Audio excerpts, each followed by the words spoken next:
You gotta introduce yourself. Oh, hey, I'm Ryan Beshel. I'm the principal, owner, and photographer at Deca Productions and SIX4 Creative. Okay. And our mentor. And what else? And our mentor. Oh, and obviously your mentor. Okay. And I'm also your mentor at Maine South, coming to you live. Okay, so our first question for you is, when were you first drawn to fashion? I was pretty specific moment when that happened. I was serving tables. I was a waiter at PF Chang's. Everyone, all right, which is so good. And I waited on a table. It was this guy. His name was Michael, and there were two other people at the table. And he was like, "Hey, do you want another job? Like, you should, I work at a clothing store." And like up until that point, and that was 2005, I did not know or really honestly care much about fashion. It just wasn't part of my life until then. So what ended up happening is he worked at a clothing store, and I walked in and I was like, no, this like isn't my jam. And he was like, well, give it a try. And so I took the job, and then that's when I kind of started to figure out that like I was really good with colors and patterns and just visual placement of beautiful things is a better way to put it, because I'm not a designer at this point in my life, but I could tell that I could put things together that made sense in a way that was visually pleasing to me. So that was the moment. It was probably 2005. A lot of people are like, I was born with a Vogue in my hand, and that was not me. How did you decide to go in like your like certain aspect of fashion? Like, how did you decide to make a career in that? Oh man, I think that's a great question. Because I think, as I've kind of told you guys before, some of this stuff was, it just kind of like happens as I continue to move forward through the world. I saw, what I liked and the kind of people that I liked, and, then your friends and your groups kind of turned into these, creative people. I went to college for fashion marketing and management, because I saw that I wanted to go into it as a business by watching one of my best friends do it. She went through and got the same degree that I did. So I actually went originally for film school. I went to Columbia for a year, and it just didn't feel right. And then my friend Maureen, I was like, I kind of like the projects that you're doing, because I didn't really know what I wanted to do. I still don't, and I'm okay with that. And so, yeah, I was kind of like, I like the projects that you're doing. I'm going to give this a try. And then, from there I studied, we studied fashion and marketing and the management, the PR, the HR, all sort of different types of it. And then, another woman gave me a chance. It was like, hey, I think that you would be good as a publicist. Like, I want to kind of take you on as an intern. And from there, all of that kind of just came together with the fact that I wanted to support what was going on locally. So it was fashion, it was PR, and then as things moved forward, I could see that as a publicist was how I was going to do that, by telling other people's stories, essentially by being the voice of an industry in a city that needs it. Is probably a good way to put it.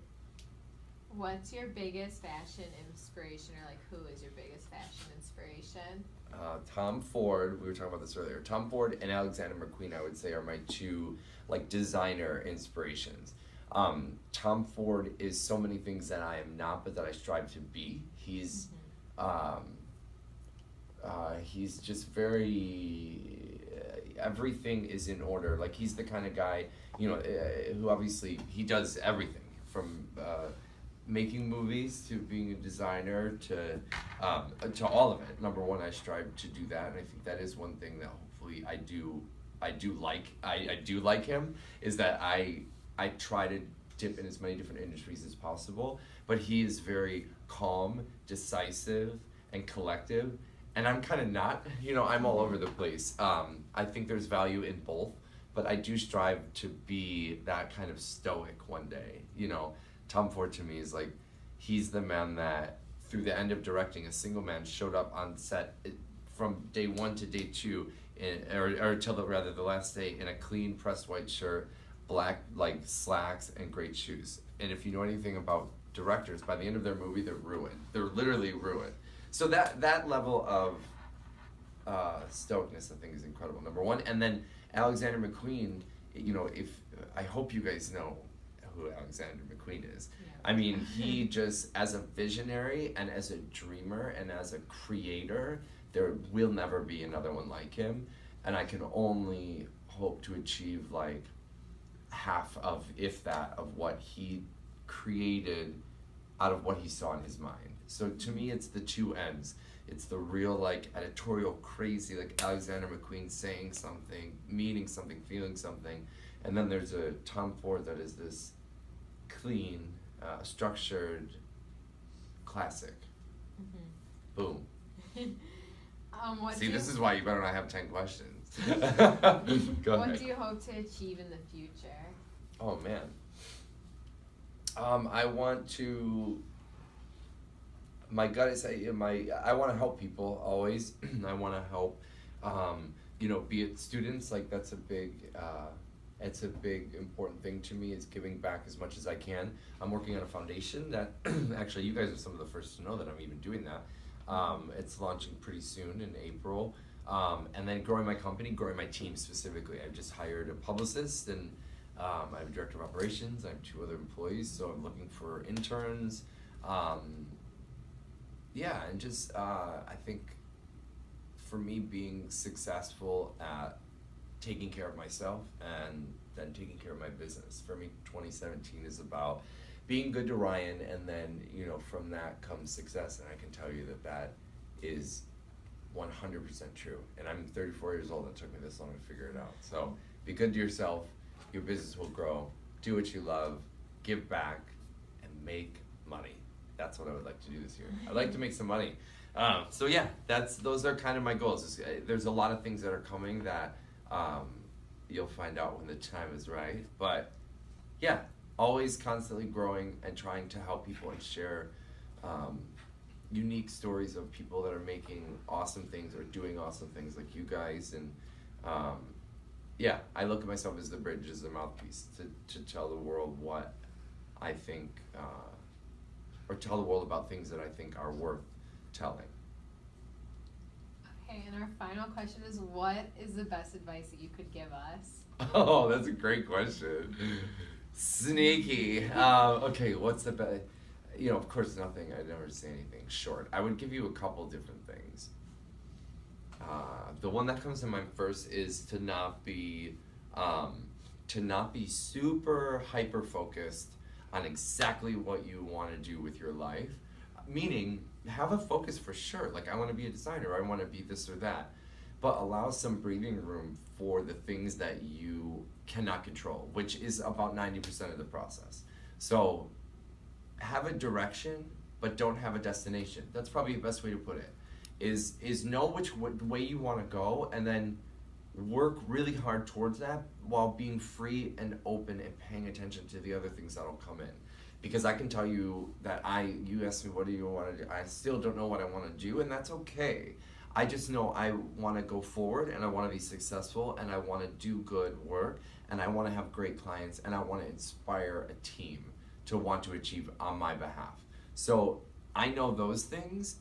Everything else is coming as I go. Do you know what I mean? I think it's super important, of course, to have a dream, but be realistic. I would not be sitting here today if I did my first dream. My first dream was to be a filmmaker, was to be a director. If I stuck through that, I would not be sitting here, I can tell you that much. I went through for a year and I was like, this doesn't feel right, you know? So I gave up on what I thought it was that I wanted to do. And now I'm able to, like, now you guys even care what I have to say. You know what I mean? To me, it's still, I'm still you very much. I'm still you very much. Inside, I'm still like, this is crazy that people want to listen to what I have to say. But those small moments can change your entire life. So pay attention. Just because you're young and having fun and, you know, just pay attention.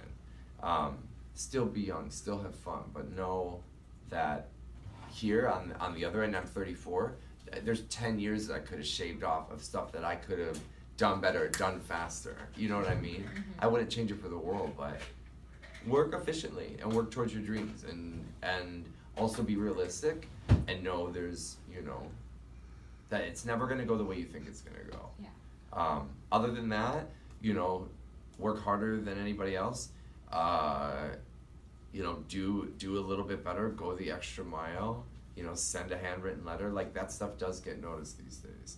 You know, present yourself in the way you want to be seen or perceived, I guess is a good way to put it. I'm obsessed with perception, like how clothing or visuals or anything influences the people that are looking at you. And I think it's really powerful. It's how I became like anybody, somebody, when I wasn't, because I just wore a bow tie and a suit and people thought I was like on the red carpet, like Seacrest or something, you know? And then it caught up. Like, then real life caught up with what I had, what I was visually putting out. It's very powerful. So use it.